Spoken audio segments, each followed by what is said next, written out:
لو أنزلنا هذا القرآن على جبل لرأيته خاشعا أنزلنا هذا القرآن على جبل لرأيته خاشعا أنزلنا هذا القرآن على جبل لرأيته خاشعا متصدعا من خشية وتلك الأمثال نضربها للناس لعلهم يتفكرون.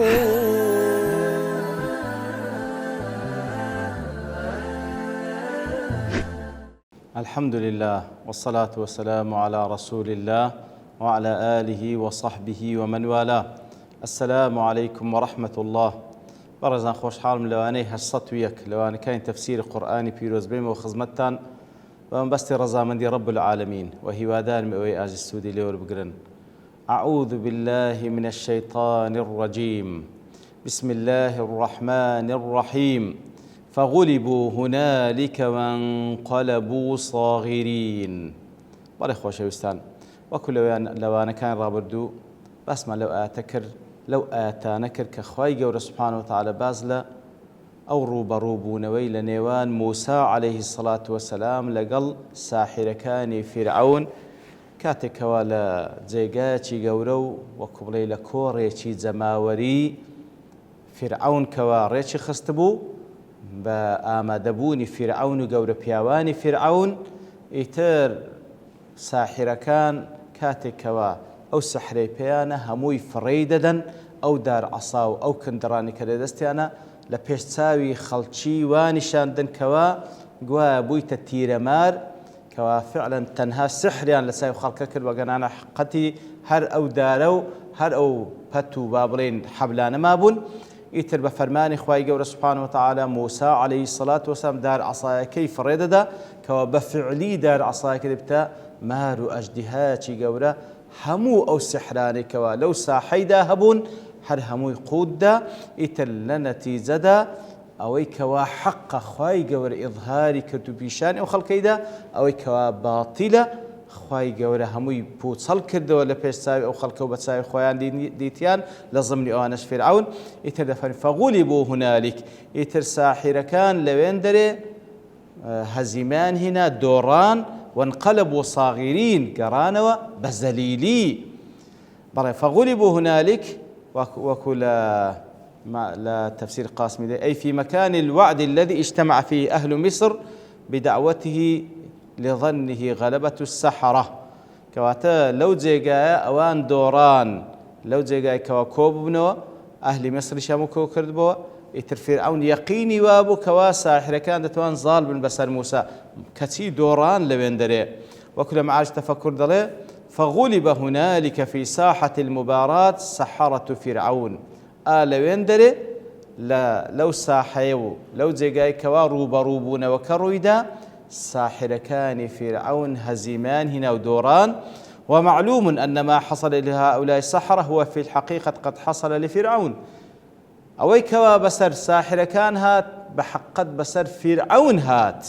فالمغلوب في الحقيقة هو فرعون وملأه وطريقتهم الكافرة بالله عز وجل وبرسله كواتوي كوا دورا بفعلي فرعون قور بياواني فرعون بو كوا أو هروا أو منهجو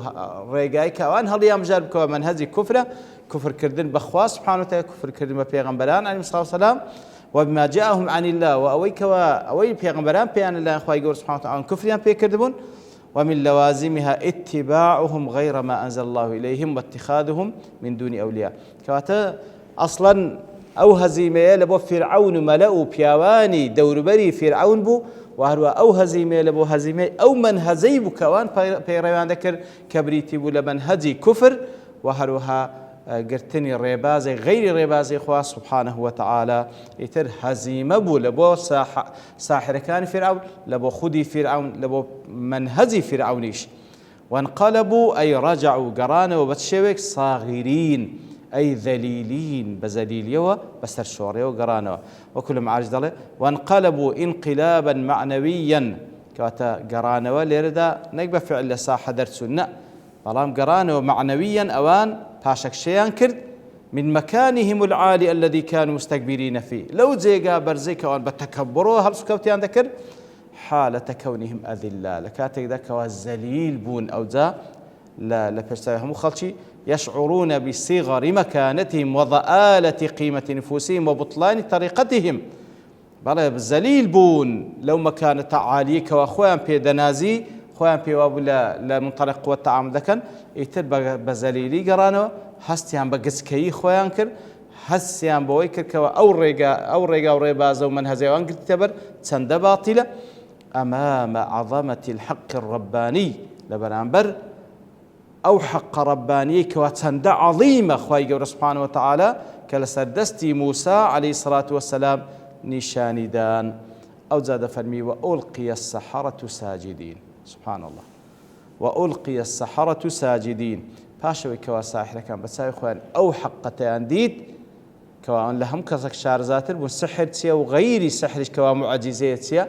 يتزانيان إخوان باطلو أو موسى هناتي مسألة سحرني عليه الصلاة والسلام أو حق ربانية كوا تأيدي موسى بيدك كبيغمبري إخوان لو يكسر ساحر كان كوت نسوز دبردنوا توكل مع أجدر وألقي جاء التعبير بالبناء للمجهول في فعل ألقي وألقي يعني كوتنا سرزوي نك خوان كوان بلكو كوتن مبني للمجهول للإشعار بأن السحرة وجدوا أنفسهم بعد مشاهدة آيات الله المعجزة كاتا وتعبير كاتك والساحر كان لدواء آيات معجزات خواي قوليان بيني وجدوا أنفسهم مدفوعين ذاتيا للإيمان بالله والسجود له كواتا خوان بيني وكواهيز ريشيان لبيش نية تنها إيمان بخوابين سزدشي لبا بتلقائية اختيارية تشبه بحسب الظاهر من يلقى مكرها كوت باختياري خوان كوتنا سزد بردن بلام سزد بردن كان ونشان دي وكأنما اختياريا لدسنما ضلو درونيا تواو سلطاني أو معجزي أو معجزة رباني كوالا بيساي خوان رويدا تواو دا صلاة بسر ضلو درونيا ذاكر يتلا شهيد اختياري نما تنها سزد لبخواب سبحانه وتعالى كواتب بو بري اختياري خوان دلالة رسل أو إيماني كوات ضليان لي بربو ضليان پر لإيمان بو بوي كوا بساي خوان ديتيان يتر لا تابعي ضلا لو لا شك باختياري خوي نبو بلكو يكسر كوت السروي زي التعبير لو إيماني دكا كان ضلو دروني أنو كوا بفعلي زانيان أو معجزة لنا خوي قولوا وهاتي سبحانه وتعالى يتر كاتك واسوز دشيان بر لبو خوا سبحانه وتعالى تأكيدش دكنا وبزمانش كاتا أو إيمانك للضليان دا بربو زيجير بو تعبيريان بيكر بسوز دا بردن وبزمانش تعبيري ليدكن قالوا آمنا برب العالمين رب موسى وهارون زاقوتيان إيمان من هنا بپروردگاريتي پروردگاري جهانيان وهروها أو پروردگاري كوا رب موسى وهارون پروردگاري موسى وهارون وكل التحرير تنوير دلي وهم قصدوا من قولهم ذلك الإعلان كاتك بزمان خوشان إعلان وإيمان دكن لئلا يظن الناس أنهم سجدوا لفرعون تاكواتي نجن خلق كواتي نجن برينها وسجد لفرعون دبن بزمان زنا إيمان من برب العالمين أو پروردگار كوا پروردگار موسى وفرعون موسى وهارون إذ كانت عادة القبط السجود لفرعون كاتب خلق ونزاني وسجد بردنيان لبو فرعون البرد يقبتي كان سجدان لبو فرعون دبرد ولذلك وصفوا الله بأنه رب العالمين بالعنوان اللي ادعى به موسى عليه السلام كواتلوية تلين سجد ما من لبو پروردگاري زهانيان وكو لا تكايتر بتابة لسورة الشعراء يعني لسورة الطه سورة طه خواهي يقول وصفي كاتن كموسى عليه الصلاة والسلام كاتك وباز لا الله ذكر سبحانه وتعالى بپروردگار جهانيان نايد بلوي أنج دارين إيمان من هنا بپروردگار جهانيان كموسى باسي ذكا ولعلهم لم يكونوا يعرفون اسما علما لله تعالى لا نشا غير أو ناوي كموسى دي هنا كرب العالمين برب العالمين باس ذكر غير أو ناوى أوان هيتشد كان ندزاين لنا وكان إخوائي قول سبحانه وتعالى وقد علم بذلك أنهم كفروا بإلهية فرعون وزادوا هذا القصد ببيان بالإبدال من رب العالمين قولهم رب موسى وهارون لئلا يتوهم المبالغة في وصف فرعون بين رب جميع العالم كواتا كاتك وذن آمنا بالله رب العالمين أو ديار يعني لبروي موسى أو ناو بيروزي خواي قولي بكاردين رب العالمين إتر أو رب العالمين كموسى باس كما إيمان من بيهنا تاوكو خلش جواتي نقا كواه ليرش هل ما بس عن رب العالمين فرعون والعياذ بالله إتر ليرة زياتر جروين دكان رب العالمين شيء پروردگار موسى وهارون وات إما هات نسر ديني أو دو پیغمبر بريزا. قال الجشمي دلت الآية على أن السحرة عرفوا أن أمر العصا ليس من جنس السحر كواتا وكو جشمي دلي أو آتا بالغي لسروي كوا ساحر كان زانيا بيقينه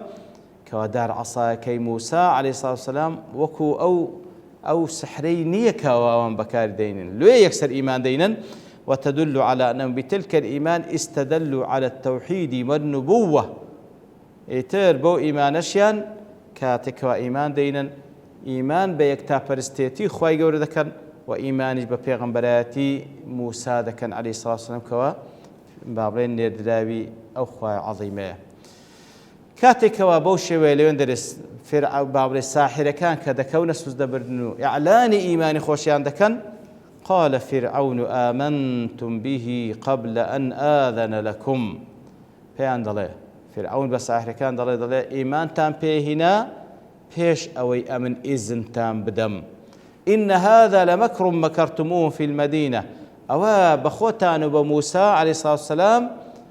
بخوتان بموسى عليه الصلاة والسلام دلي أوا هموي بيلانك بيكوا لشار دا أنجو اتفاقنا لسري كردبو لتخرجوا منها أهلا تاوكو خلق كيلي بدر بنين فسوف تعلمون أو زهرشان لذلك دزانن شيطان بسر دينم ولو كل تفسير سعد دلي فقال لهم فرعون مهددا على الإيمان لذا فرعون بيان دلي تهديد ياندك وهرشان لذلك لسر إيمان هنانا آمنتم به قبل أن آذن لكم كواتا دل إيمان تام بينا بيش أوي أمن إذن تام بدم إذ دل كان الخبيث حاكما مستبدا على الأبدان والأقوال وكل تفسير السعدي دل أو خبيثا فرعون حاكم شي زور مستبد بوا زور ظالم بوا حكمي لسر بدن ذكر لسر سكانيان ذكر وقد تقرر عنده وعندهم أن قوله هو المطاع إتر للاي خوي ولاي همو زماواركش قاندو يعني قناعتك فرماني ويد بيجيب زي بكري وأمره نافذ فيهم فرماني وي بيرسل ساموان زي بكري ولا خروج لأحد عن قوله وحكمه هيز كسيق لبوينية لحكم فرعون ولقول فرعون دربتي وبهذه الحالة تتحطم الأمم يصير لجير سايي أو الرجيمة ديكتاتوريا أمات تتحطم تنحط الأمم أمات لقيمة خديت أخواري وتضعف عقولها ونفوذها يتر عقلي شيء حتى بابن تأثير صار عقليتي عندك ولا وازدك وتعجز عن المدافعة عن حقوقها وان لذلك عاجز من لحقوق خوشان لي بجواب ولهذا قال الله عنه فاستخف قومه فأطاعوه وخواي قوله سبحانه وتعالى وصفي عند هذا فنمي فاستخف قومه فأطاعوه قومكي استخفاف بكرد السود شياني كرد انتر أوانيش بزليلي إطاعي فرعون ذكر وقال هنا آمنتم به قبل أن آذن لكم إيمان تام بهنا بيش أوي أمن إذن تام بدم أي فهذا سوء أدب منكم وتجرع عليه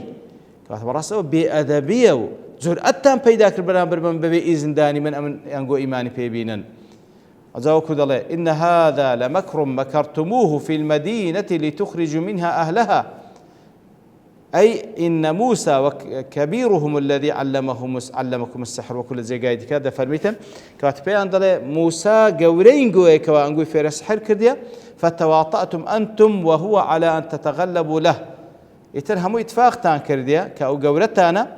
كوا بيشاني بدن البيشاي وخلشي كأو ظال بسرتان فيظهر فتتبعوه يتر أو ظال بلو بصاحة ولو روبروبون ويا أنقوش اتباعي بكن باشانيش يتبعكم الناس أو خلق كزما ورشة أويش بيتن أوانيش بين وكنقو اتباعي موسى بكن عليه الصلاة والسلام يتر وهذا كذب يعلم هو ومن صبر الأحوال أن موسى عليه الصلاة والسلام لم يجتمع بأحد منهم.